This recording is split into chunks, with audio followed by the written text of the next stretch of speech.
Well, welcome everybody to episode 2 of Controlled Chaos. I'm Jason Lederfine, a U.S. Army combat veteran and the current chief operating officer for Cage Fury Fighting Championships.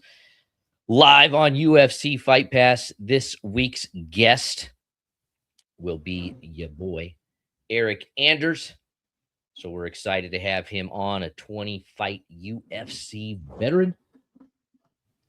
Last week we had former Strikeforce champion King Mo on, who had a lot of great things to say about his career and how he came from being a poor kid moving around with his mom and became a world champion, got interested in wrestling. So I think one of the biggest takeaways was that football coach came in and told him, you want to be better at football? Get out to the wrestling room. He went to the wrestling room the next morning, and he hasn't been outside of it since. So coaches, if you have the opportunity to visit the football team, invite those guys in. You never know, you might find the next King Mo. So it's the opportunity for you. But we've got some exciting stuff coming up with CFFC as well. The Thrill on the Hill next Friday, Liberty Hill at the Union League. It's going to be pretty exciting. We've got championship fights with Memphis's Kevin Peace trying to take the belt from current CFFC lightweight champion Will Starks. Will Starks, just a phenomenal athlete and so well-rounded.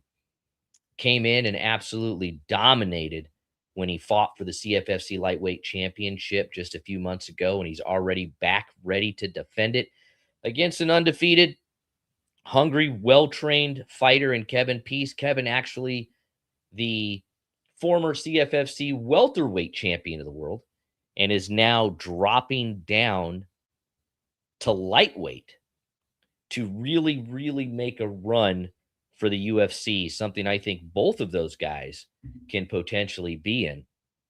And this fight will probably be the deciding factor if one of those guys does get picked up. It's going to be exciting. It's going to be live on UFC Fight Pass at Liberty Hill, the Union League, right outside of Philadelphia. What an amazing event. It's going to be capped off with a fireworks display for the 250th anniversary of our country. The Union League, a very patriotic organization that has put a lot behind this card, and we're very excited about having it and doing it. So let's show you a little promo video about the upcoming Thrill on the Hill. Patriotic society where love of country leads is proud to come together at Union League Liberty Hill to celebrate our nation's 250th birthday in a very special way.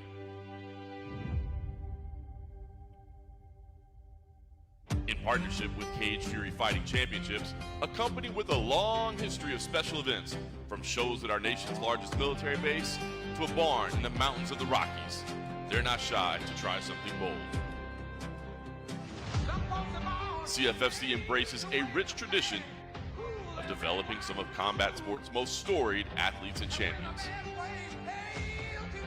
The road to the top is long and winding, and it all starts here.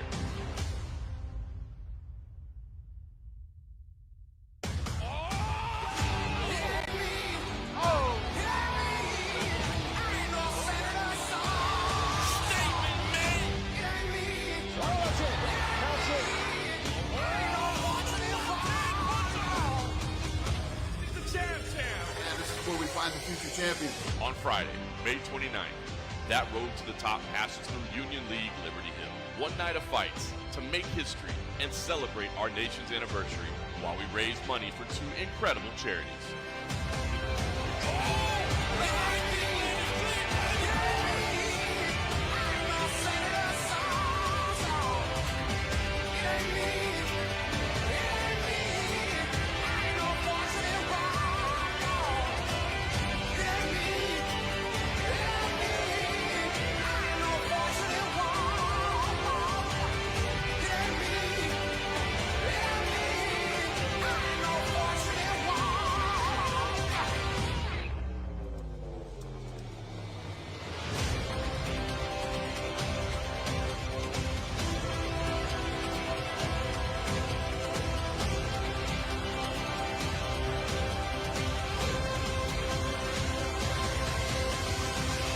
This is The Thrill on the Hill.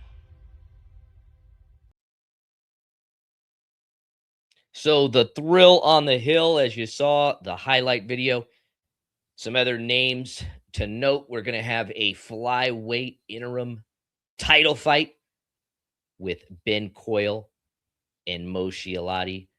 Two absolute studs and killers. As you know, our current flyweight champion has been called up to the Contender Series, so we're really looking forward to him making a statement this summer when he fights on the Contender Series.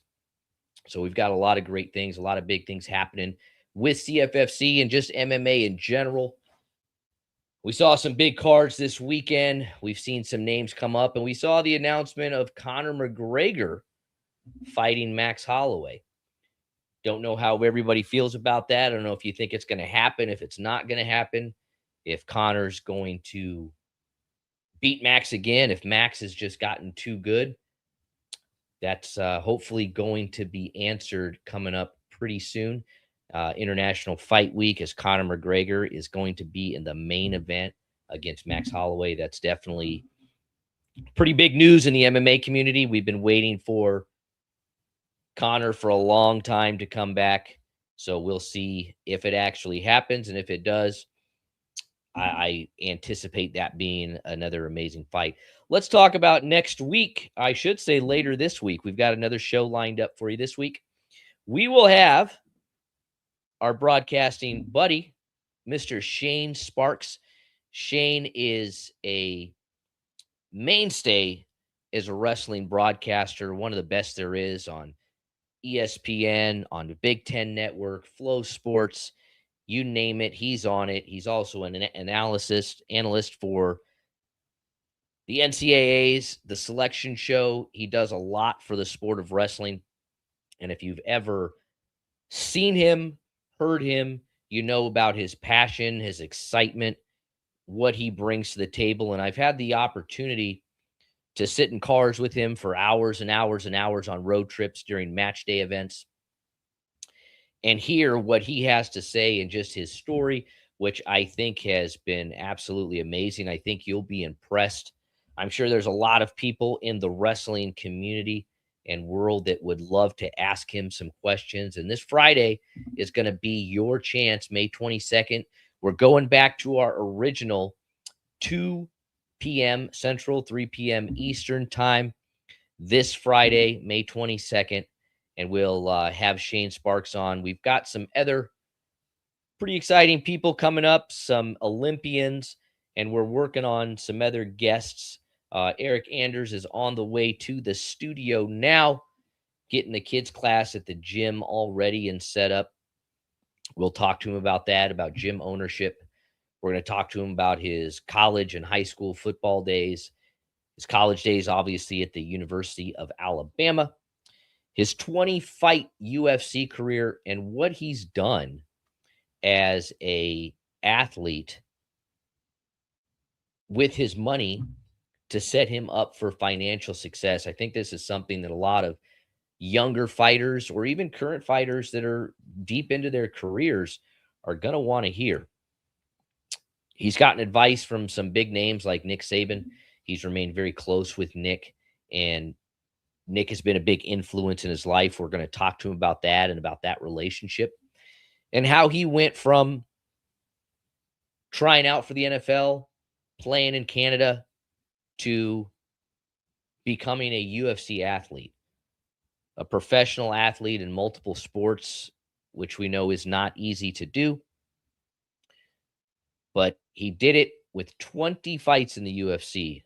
That's a career that most UFC fighters never see. He just retired just a couple, not even a month or so ago. He had his last fight against Brad Tavares and won a unanimous decision. I believe it was a really good fight. Good for him against another tough opponent. If you look down the line of who Eryk fought, how many short notice fights he took, you will see that he was never scared, always ready, always available.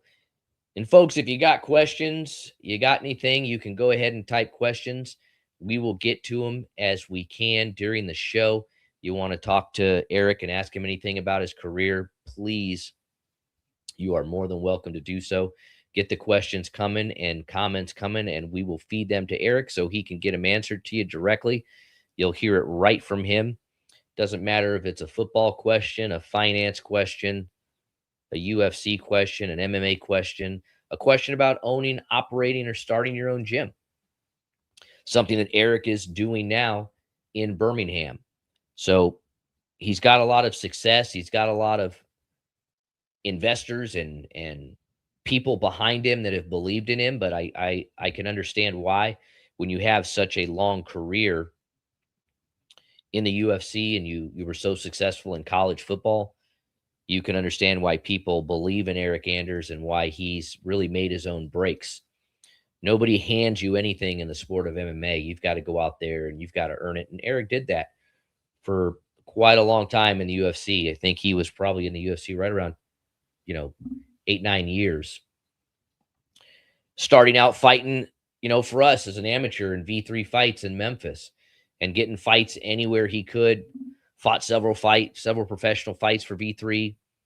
We got him hooked up in Bellator, got a quick win in Bellator, and then he went on and he won the LFA middleweight world championship against a very tough, currently ranked stud in the UFC, Brandon Allen. So as you can see, Eryk has definitely excelled in what he does. He's competed on CFFC BJJ. I've actually helped match him up for a couple things, and he didn't even care who he was competing against. He said, I'll compete against anybody. There was a time he even wanted to compete against a UFC heavyweight. Said, I don't care. I don't care how big he is. I don't care what he comes in. I'm down. I'm good for it. So I think that says a lot about him as character, and what you have to do to succeed in the business of MMA is you really do have to believe in yourself and be willing to take some really tough tests. Either you're ready for it or you're not. We see a lot of guys on the regional level trying to fight easy fights, trying to pad their records, and some of them make it to the UFC. And when they do, they're usually 1 or 2 and out. Their careers don't last long. So test yourself on the regional scene so that you know that when you get to the big leagues, you deserve to be there and you will remain there. I'd hate to see people that work so hard to get to the big leagues spend all that time, money, energy to make 20 grand in 2 fights and be gone and your career's over and that's it. I want to see guys tested. I want to see guys take the fights they need to prove that they belong in the UFC.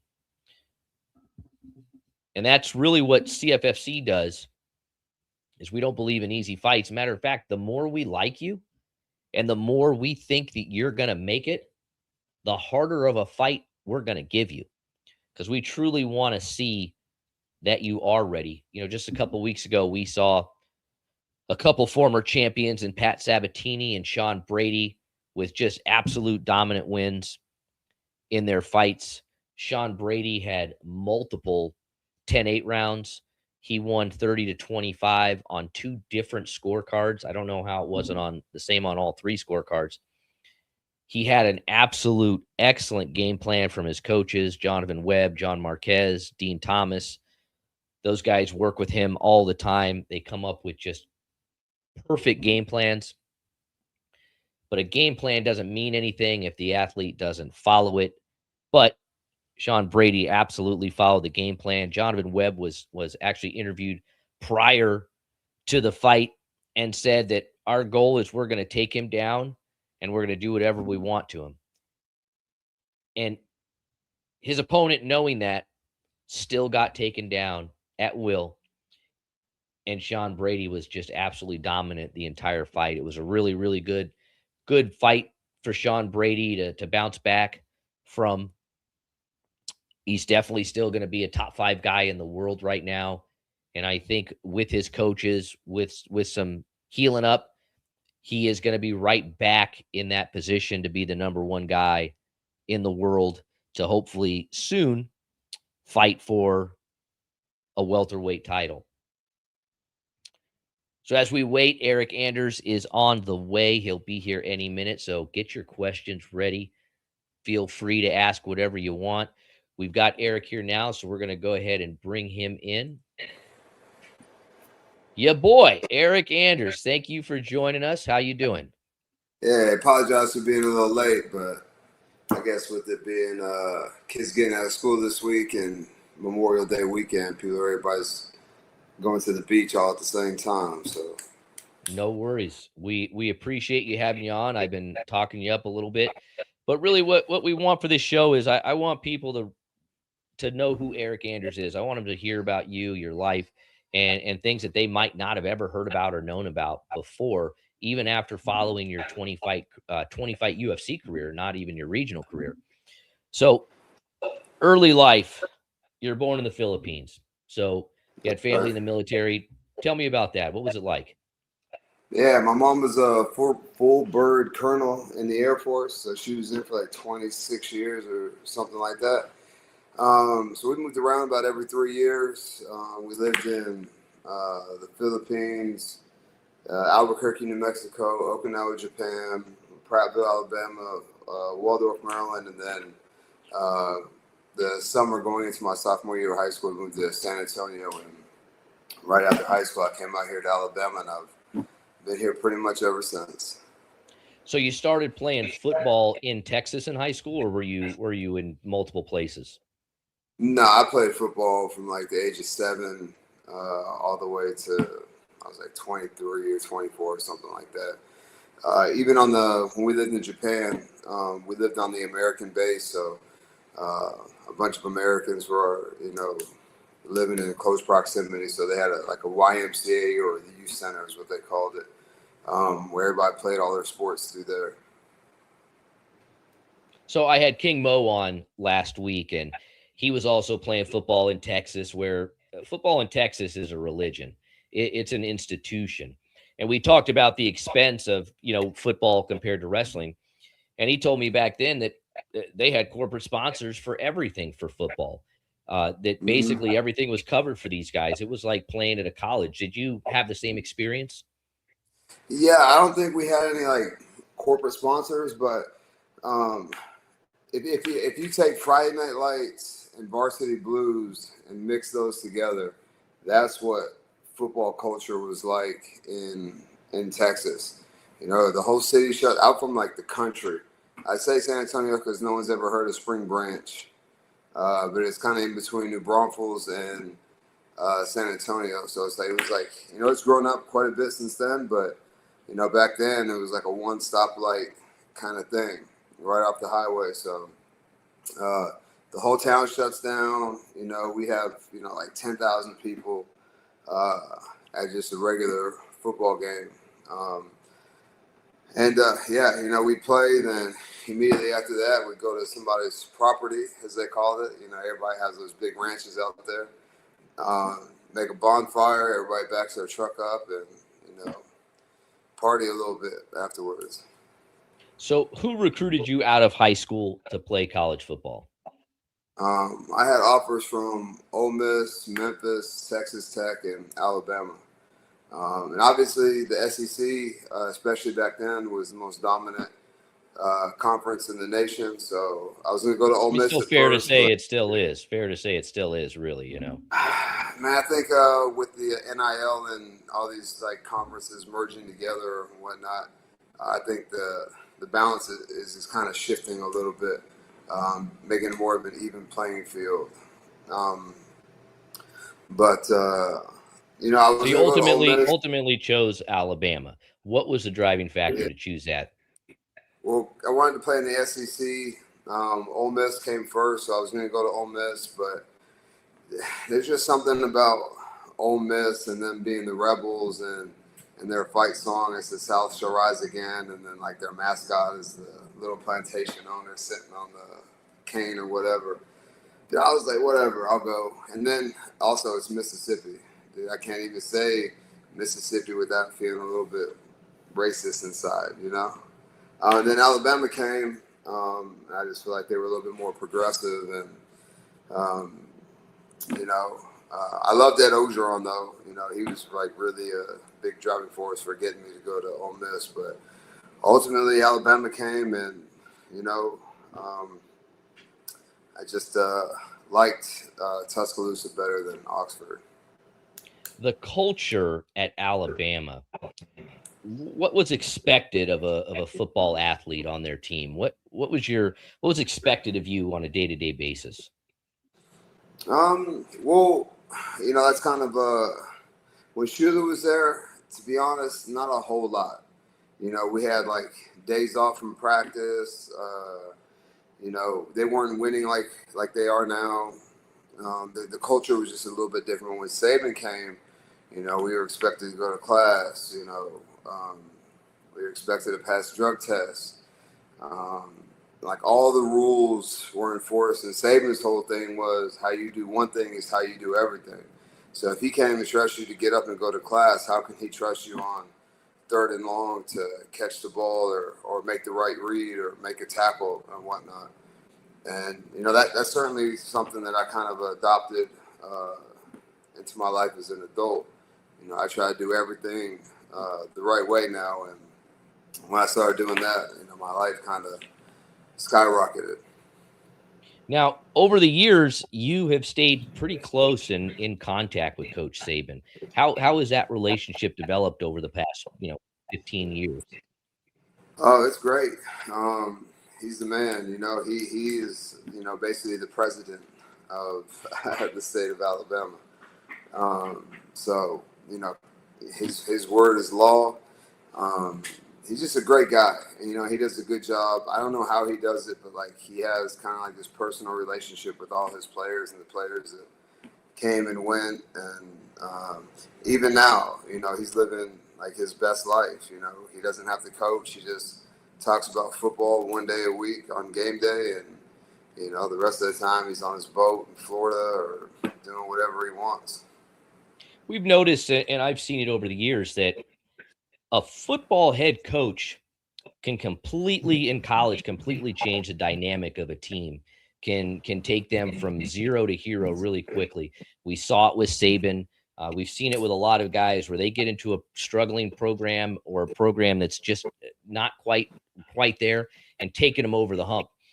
What are some of the things besides the disciplinary and structure that Saban did to really make Alabama this absolute powerhouse? One, he was an excellent recruiter. And even some of the coaches he had on the coaching staff weren't there necessarily to coach. I mean, obviously they do have to coach, but they were great recruiters. So he had guys like that. And then, he just demanded discipline and excellence in everything. I don't know how he would do it, but he's a defensive coach. So we're doing defensive stuff over here with the scout team, and he'll see the receiver run the wrong route over here, and they're on a totally different field than we are. So he'd go over there, yell at them, and while he's yelling at them, the defense is still going, and he'll come back and be like, hey, it's cover 2, you're supposed to do that. I'm like, man, it's like this guy had eyes in the back of his head, or maybe he had an earpiece and somebody was telling him, I don't know how he did it. But he was just a master of getting everybody on the same page. And he built this culture of camaraderie. And, they used to haze us, the freshmen. He stopped that. He also created an atmosphere of competition.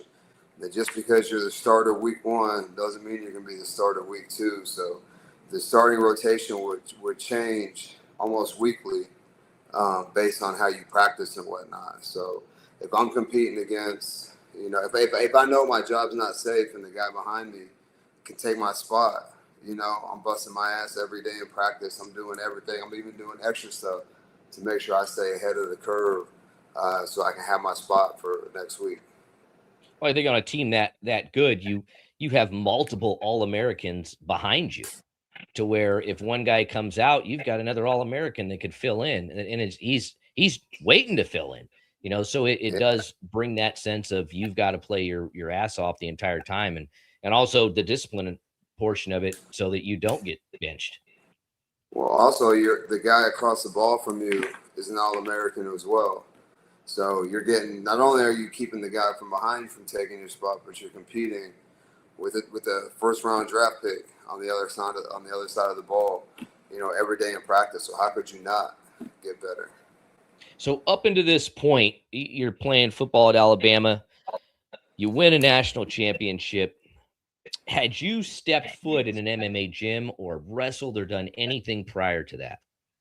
I have JV level experience in high school. When we moved from Maryland to Texas, they didn't have wrestling in my high school, so I didn't wrestle past my freshman year of high school. So that's it. I never, I've been in growing up, plenty of, street fights or fights in the backyard over a basketball game or something like that, but never trained to actually fight.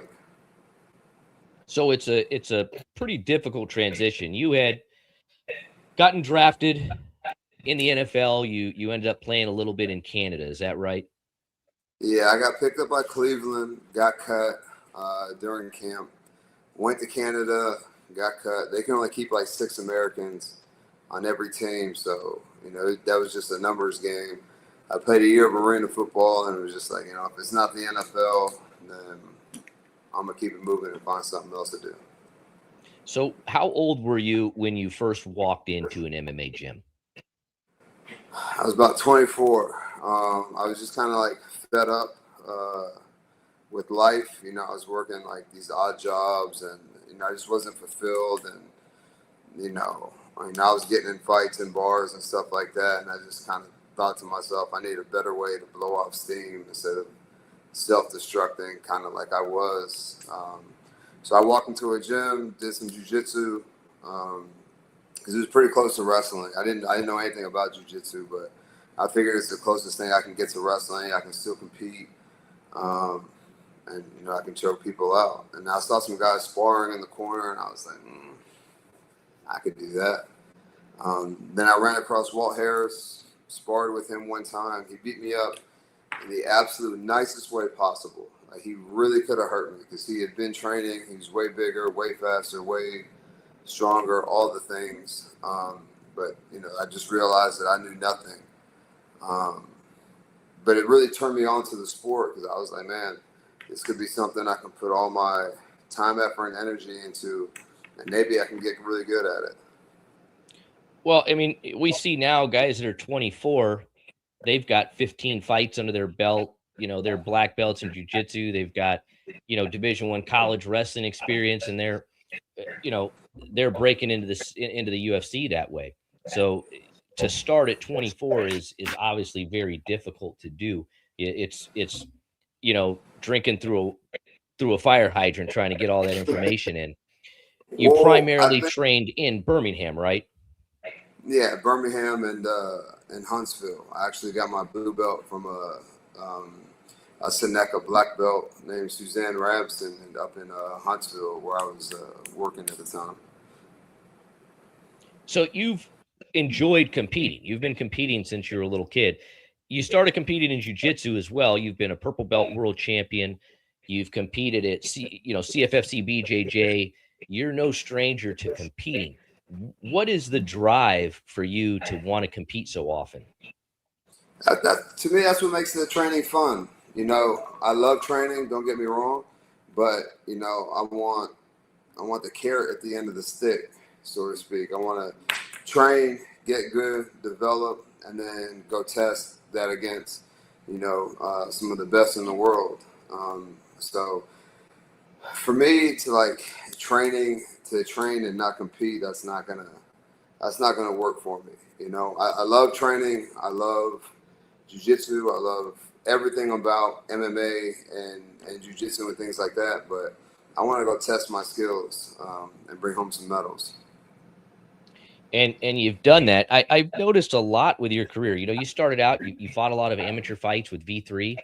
You were a V3 amateur champion. You fought for us as a pro. We got you, Rod Galvin got you on the Bellator card at the FedEx Forum. You had a quick win there.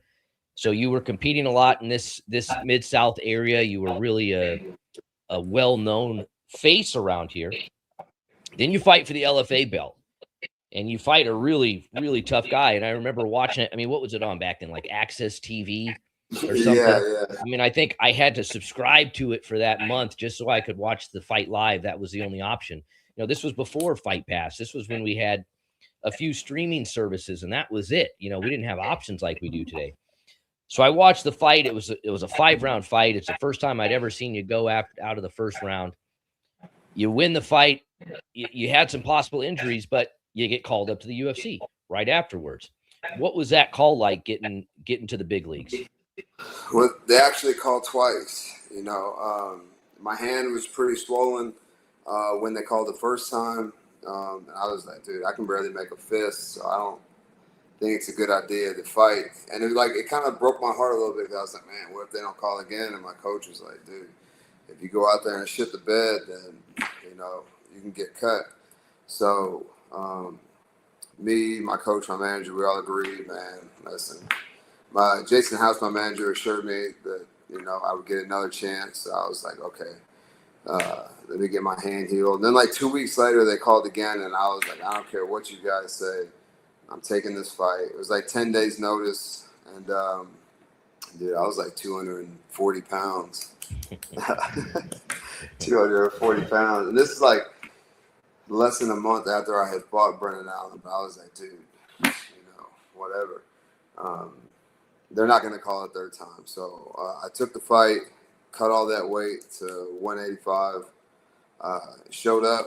And as soon as my foot touched the canvas of the UFC's cage, I felt how sticky it was. And it's textured, it's kind of rough a little bit. That's why you see all the guys with mat burn and stuff all over their knees. But I knew, because I was so used to fighting on like canvases where like one bead of sweat gets on there and it turns into a slip and slide. I knew as soon as, An ice rink, they all turn into that, Nah, it really does. But I get it, like the money's not there on the regional scene, so they need something that they can use over and over, and it's easy to clean and whatnot. But I knew as soon as I stepped one foot in the cage and I felt how grippy the mat was, and I'd really be able to sit down on my punches, I knew that I was going to win that fight without a shadow of a doubt. That was a KO win, first one, right? Yep, I knocked out Rafael Natal in like a little under 2.5 minutes in the first round.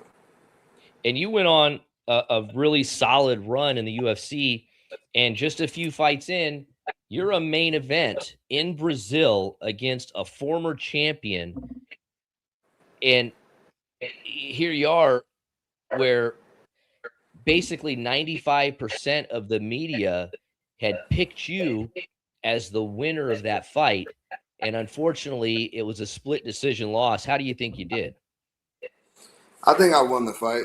I think I had opportunities to put him away, but maybe wrestled when I should have just, I'd rock him and then grab him, because he was like, Machida was so elusive. Like, he was really good with his footwork, and so when I'd have him rocked, I didn't want him to get away, so I tried to wrestle him a little bit. And I really wasn't that good at wrestling at the time. So maybe if I would have just stepped back and, picked my shots when I had him hurt, I'd have got him out of there anyways. But, wins and losses or whatever, but, what really stings is the one, that was my first loss, and two, I lost half my paycheck on a fight that, even myself, and I'm pretty honest with myself about my performances and whatnot, but I think that I won. And that's what a lot of people really don't understand. I mean, I know Daniel Cormier has talked about it when he lost to John Jones, that he didn't just see it as the loss to John Jones. He saw it as losing $80,000 in his paycheck, because you get a show purse and a win purse. A lot of people don't understand that in the sport, what that means. Is all athletes, they're given a guaranteed purse to take the fight and actually fight, and it usually doubles when they win. So if you lose, your paycheck is cut in half. And, if you're a guy making $12,000 and you lose the fight, that's a significant amount of money that you've just lost. And it's very difficult. And I think a lot of people don't really understand that dynamic in the sport. Yeah, and what they don't understand is, you got to pay a manager, you got to pay your coach, you have travel expenses, and then the greediest one of them all is Uncle Sam. He for sure getting his cut. Well, So I and mean, he you've takes been the a, biggest chunk. you've been a financial success. And one of the things that a lot of guys don't understand is the UFC pays you as a 1099 employee. So they just cut you a check. Mhm. It's up to you to file your taxes and pay that stuff. Right. And we see a lot of athletes get a performance bonus and get $100,000, and they buy a car and they go to the club and they waste it. And at the end of the year, the IRS says, "Hey, check it out, dude. You owe us like $40,000," and that money's gone. Yeah. Is that something you saw a lot in the sport? I was able to like watch guys in the NFL and stuff do the same thing. I mean, have this dude make, $50 million and he doesn't have any money left. He's broke. And I was, obviously making way less than that. So I've never been like a flashy person. I don't need to drive, a Lamborghini or nothing like that, or stay in like a 12-bedroom mansion or nothing like that. So I just put my money into things that I felt would make me more money. So I bought, some real estate, some houses and whatnot. So, that money's already, this is just that's the equity in the houses alone is probably more money than I've made in half my fights in the UFC alone. So that's really important. Something I've noticed, and we've talked about it before, where I would see after every fight, you've got keys to a new house.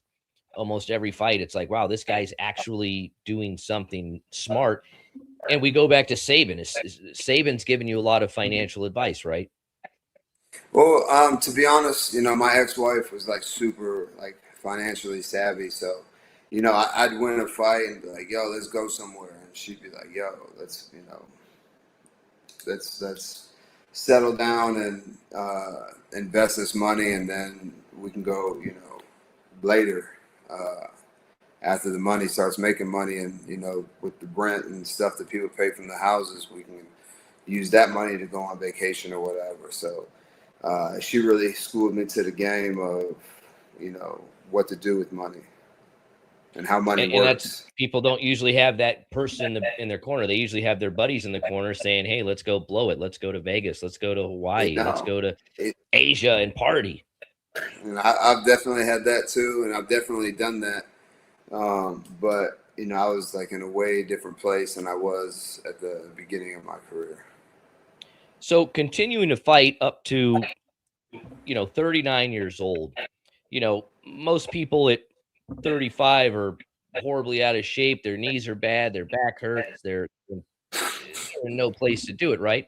And at 39 Right. years old, you're still fighting at a high level in the UFC against your last fight is against a very tough opponent, and you win the fight. How do you stay healthy during all these fight camps, 20 UFC fights? It's extremely hard to not get seriously injured and taken out for a long time. How did you stay healthy?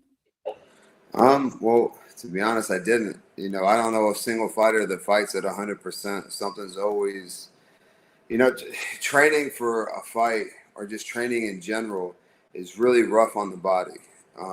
You have to wrestle, you have to strike, you have to spar, you got to grapple, you have to do all of the things. You can't neglect anything because eventually you're going to run across somebody who's good at what you're not.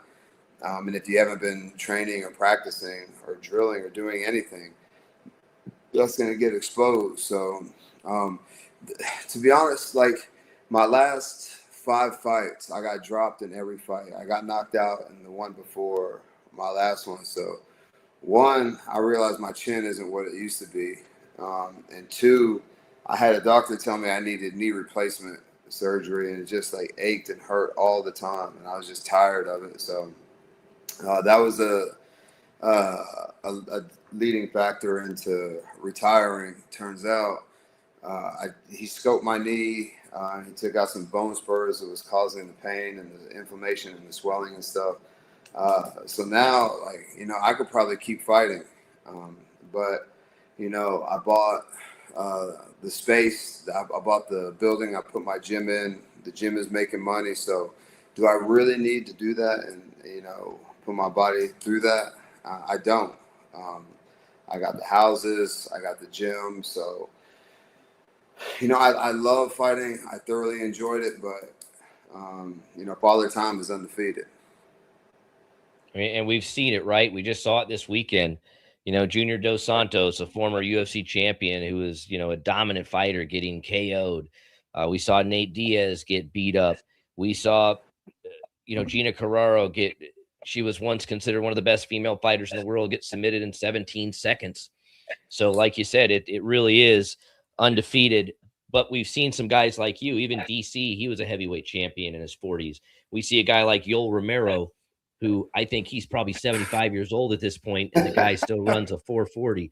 I mean, it's just it's unbelievable. There are some genetic freaks out there, but at the end of the day, it really is a tough sport for longevity. So having a 20-fight career in the UFC is getting to the point where it's almost unheard of. We're seeing guys that fights are so dangerous that they're not lasting.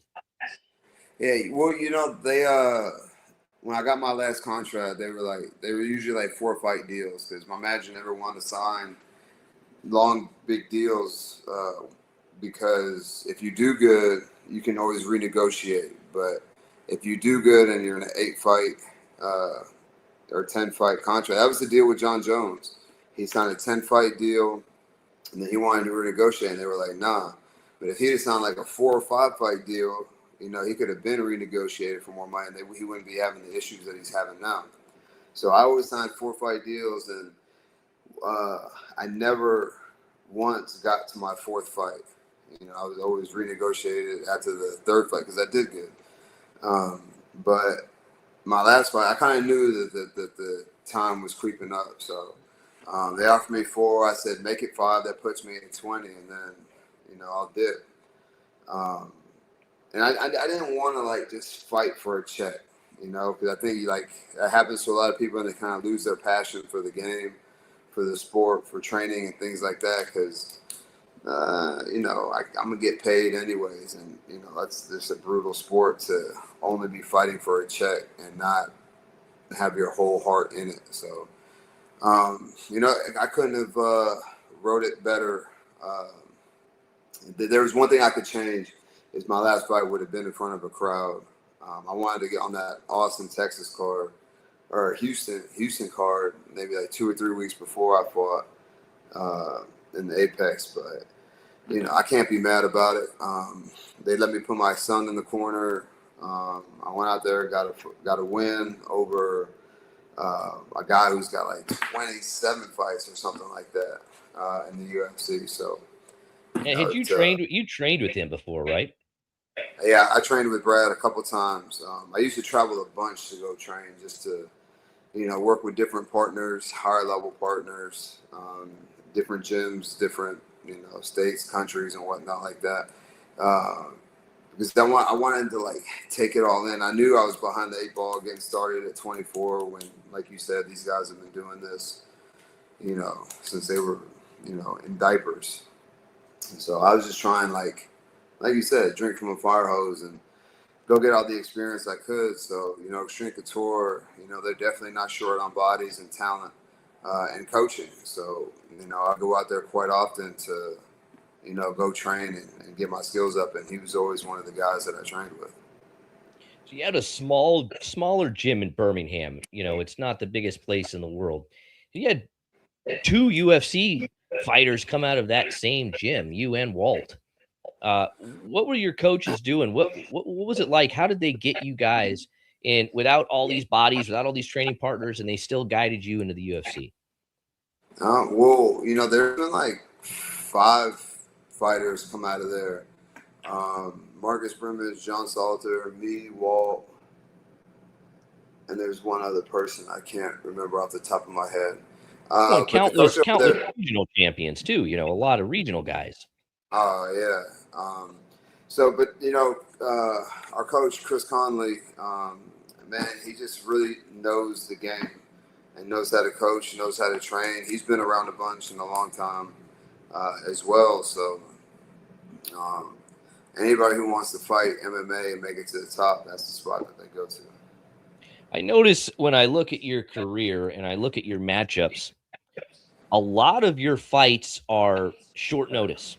You're replacing somebody. In order to do that, you've got to stay training. You've got to stay in shape. And I think a lot of guys, once they take a fight, they like to take some time off because training camp is so difficult. But it looks like maybe you just kind of stay in camp and you stay ready all the time. Is that a fair statement? Yeah, after a fight, depending how it went, some fights, like after I knocked out Rafael Natal, I was back in the gym on Monday training. After I beat Marcus Perez, I was back training. After I beat, whoever, if I wasn't beat up or banged up, I'm back in the gym training. But I thoroughly love training. The gym is kind of like my temple, if you will. All my outside problems, social issues, if I ever had money issues, issues with my kid or whatever, what was happening in life, it didn't exist when I was training. So I just kind of like, that's kind of like where I'd run from life, is the gym. So I found refuge from life in the gym. So I just, trained as much and as often as I could. And it was really good for, like your mental state. And like I said, dude, I can't say it enough. Like, I really love training. No matter how much stress I'm under, if you get out to the gym and you're basically folding clothes with somebody still inside of them, there's a sense of just appreciation for everything you have, especially when you get exhausted, when you get tired, when you get submitted, you realize that things aren't that bad. You'll be okay. And so what do you say to that guy that's looking at your gym and thinking, I don't want to be a fighter. That's not who I am. What do you tell that guy to get him to come into your gym and start training? Yeah, well, one, like, I don't like fighters as fighters. They're like selfish. Everything is about them. And that's kind of how it has to be when you're a fighter. But I just don't want to manage a bunch of different personalities and chase people down. Why aren't you training? I want somebody like me to walk in the gym, and people with my love for the game, there's just not a whole lot of people like that. So, I'd rather coach, the accountant, the doctor, the soccer mom, somebody who just wants to come in there and learn a skill, train, work out, feel good about themselves, and things like that. Those are the people that I enjoy training because they truly appreciate it. And, maybe they're like me, maybe like, their work life sucks, or they're going through a divorce, or, whatever life has for them. Doing kickboxing and jiu-jitsu is a great way to relieve stress and, forget about all those things for just that hour or two a day. And they're just so appreciative. They love it. They show up every day pretty consistently and train their ass off. So I think what most people find is it is a challenge, and it's a new challenge. It's something they've never experienced before. We've all gone to the gym, we've worked out, and it gets boring and you quit. But it's not boring when you go to a jiu-jitsu gym and you're rolling around and you're training and you're learning new moves every time. And then you get to apply those moves. And it gives you a sense of confidence knowing when you're walking around with your family and you're walking around with your kids or somewhere, knowing that I'm not going to gas out in 10 seconds if somebody tries to rob me or mess with my family. Like I can roll for 5 rounds of 5 minutes apiece and I'm okay. So it really teaches you that you can survive. And also, there's a culture here at this gym where everybody is kind of like for each other. Like, there's not very many selfish people who train here. So that also makes, like, if John doesn't show up to the gym, then Matt doesn't have a training partner. So John's going to show up for Matt, and Matt's going to show up for John, and they're going to train together. And then everybody else, kind of trains together as well. So I think that I've done a good job, and that we've done a good job in this gym of building, like, a community. So everybody wants to show up to train for the other person, not even necessarily just themselves. I think, I've heard Master Laborio talk, and I've been under him for a long time, and he's one of the greatest martial artists I've ever known. And his thing is like, look, only about 3% of people that come into a gym actually compete. 97% of people don't. Are you going to cater to the 3% or are you going to cater to the 97%? Because if you cater to the 3, the 90 leave. They don't want to be Right. around there because, like you said, that selfish guy is going to come in and he's going to choke out that 42-year-old executive that's just coming in to work out. And that guy's going to say, well, this sucks. I'm not coming in Yeah. to work with a black eye. I'm not doing this crap anymore. But if you check the ego at the door, which you've been doing forever, and you instill that in the people that come to your gym, you're going to make it a very welcoming spot. Where exactly is your gym located?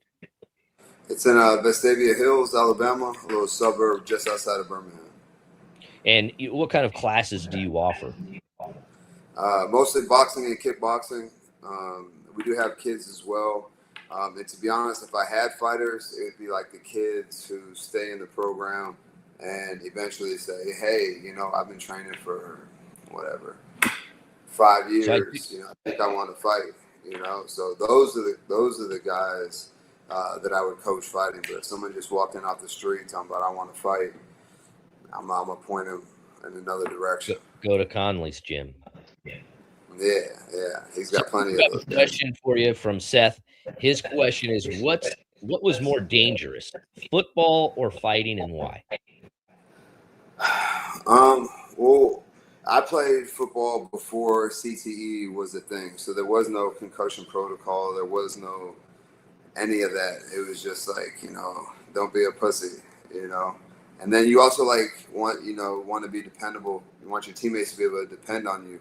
So even though you're hurt, banged up, you're seeing double or whatever, you're still going to go back out there the next series or the next play and keep playing. So now I think football is probably a little bit safer because even if you're like a little dizzy or like there's a big hit, they're going to go check on you. So I think back then football was more dangerous. MMA, okay, you get knocked out in a fight and then you don't do anything for, a month afterwards or, a few weeks until the symptoms go away or whatever. So I think you have time to rest after a fight or after a hard sparring session or whatever. Football, you really don't have that luxury. You have to go to the next series and you play the next week. And then during that week, you have to hit and do all those things. So for sure, 100%, when I played, football was more dangerous. And that's just talking about head injuries, but now I think now people train smarter too. It's like, hey, maybe you need to take a week off. That was a pretty rough sparring session, and or that was a hard fight, dude. You need to relax. So I guess it depends how you train, where you train. They're both pretty brutal on the sports, and my dumb ass picked the two hardest sports on planet Earth to do back to back. So, I don't think I have any concussion issues or CTE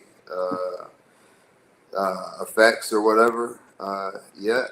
We'll see what the future holds, but I still think I'm pretty sharp and I don't slur my words or anything like that. So I think I'm good to go. Well, you're a business owner.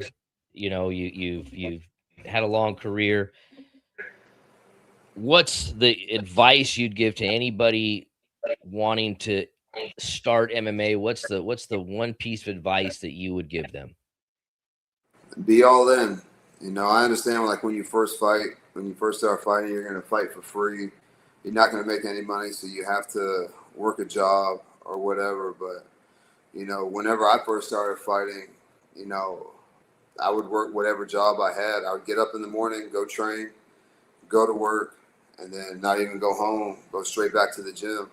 And I trained as much and as often as possible. And I would get home,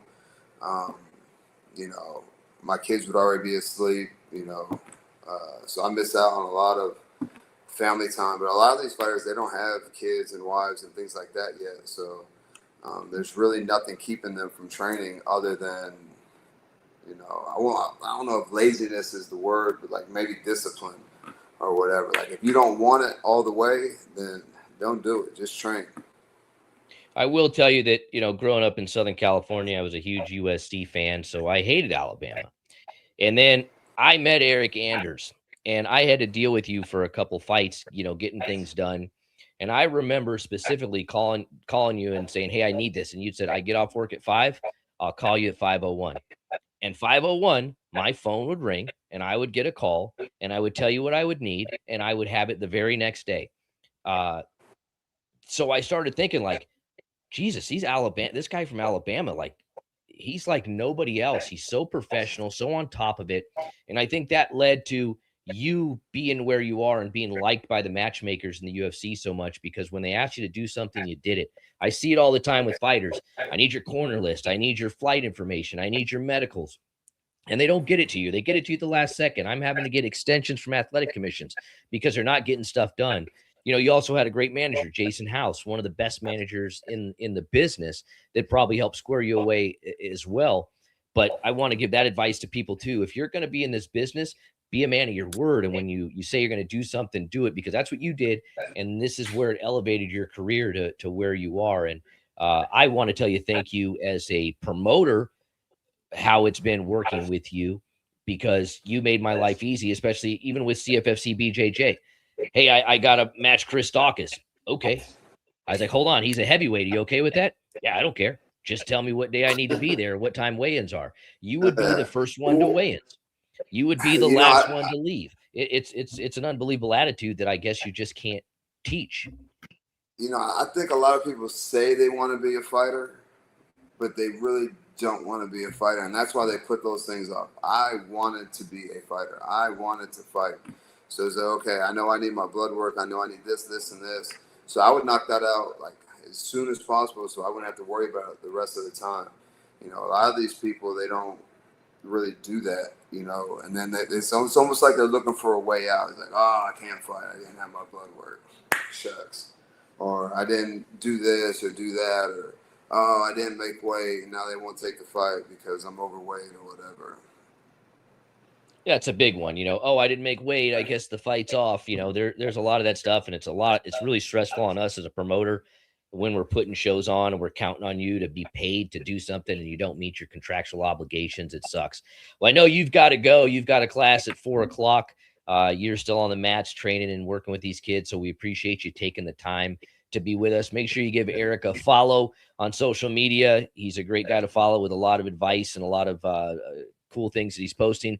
If you're in the Birmingham area and you're looking for a gym to get your kids into, I cannot recommend his gym enough. He travels around and sometimes does seminars, so catch him if you can.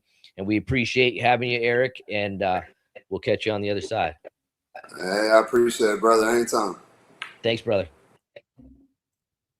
Well, there you go. Eryk Anders, the UFC 20 fight veteran. You got to hear kind of what his story was about football and coaching and everything else. He's just been a phenomenal guy to work for in this business. I was very happy and excited to have him on the show, episode number 2.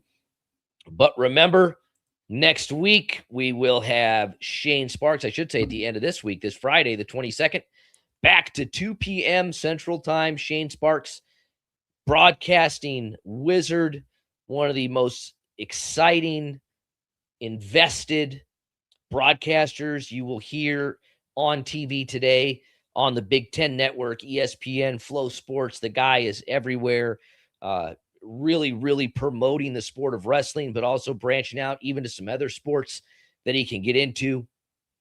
I had the opportunity to hang out with him quite a bit during CFFC Match Day.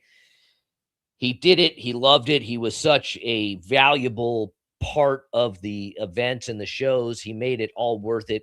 He has a lot of knowledge in broadcasting, commentating, and what it takes to be at that level and have that energy that he does. So we're definitely looking forward to seeing him later this week. Make sure you catch it live.